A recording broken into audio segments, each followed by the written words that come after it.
ಎಲ್ಲರಿಗೂ ನಮಸ್ಕಾರ. ಮಲಬದ್ಧತೆ ಈಗ ತುಂಬ ಸಹಜ ಆಗೋಗಿದೆ. ಯಾರಿಗೆ ಕೇಳಿದ್ರು ನನಗೂ ಕೂಡ ಕಾನ್ಸ್ಟಿಪೇಷನ್ ಇದೆ ಸರ್, ಅದರಿಂದ ತುಂಬ ಸಮಸ್ಯೆ ಆಗ್ತಿದೆ. ಕಾನ್ಸ್ಟಿಪೇಷನಿಂದ ಗ್ಯಾಸ್ಟ್ರಿಕ್ ಬರ್ತಾ ಇದೆ, ಅದರಿಂದ ಬೇರೆ ಬೇರೆ ಸಮಸ್ಯೆಗಳು ಬರ್ತಾ ಇದೆ.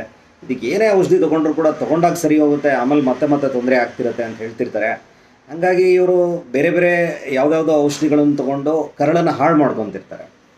ಅದ್ರ ಬದಲು ಒಂದು ಒಳ್ಳೆಯ ಮನೆಮದ್ದು ಮಾಡಿಕೊಂಡ್ರೆ ಒಳ್ಳೆಯದು ಅಂತ ನನಗನ್ಸಿತು. ಹಾಗಾಗಿ ಇವತ್ತು ನಾನು ಮಾತಾಡ್ತಾ ಇದ್ದೀನಿ.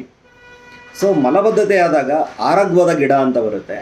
ಈ ಆರಗ್ವದ ಗಿಡದ ಹಣ್ಣುಗಳ ತಿರುಳನ್ನು ನಾವು ಜ್ಯೂಸ್ ಮಾಡಿಕೊಂಡು ಆ ಜ್ಯೂಸನ್ನು ಪ್ರತಿದಿನ ಬೆಳಿಗ್ಗೆ ಖಾಲಿ ಹೊಟ್ಟೆಯಲ್ಲಿ ಒಂದು 3ರಿಂದ 4 ಚಮಚ ಕುಡಿದ್ರೆ ಮಲಬದ್ಧತೆ ಕಡಿಮೆ ಆಗುತ್ತೆ.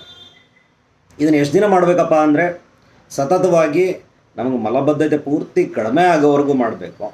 ಆನಂತರ ವಾರಕ್ಕೆ ಒಂದು ಸಾರಿ ತೊಗೊಂಡ್ರು ಕೂಡ ಸಾಕು, ನಮ್ಮ ಆರೋಗ್ಯ ಚೆನ್ನಾಗಿರುತ್ತೆ. ಇದು ಕರಳನ್ನು ಹಾಳು ಮಾಡಲ್ಲ, ಕರಳಲ್ಲಿರೋ ವಿಲ್ಲೈಗಳನ್ನು ಹಾಳು ಮಾಡಲ್ಲ. ಇದು ಯಾವುದೇ ಅಡ್ಡ ಪರಿಣಾಮವಿಲ್ಲದಂತಹ ಮನೆಮದ್ದು. ಇದನ್ನು ಸುಲಭವಾಗಿ ಯಾರಾದರೂ ಮಾಡ್ಬೋದು.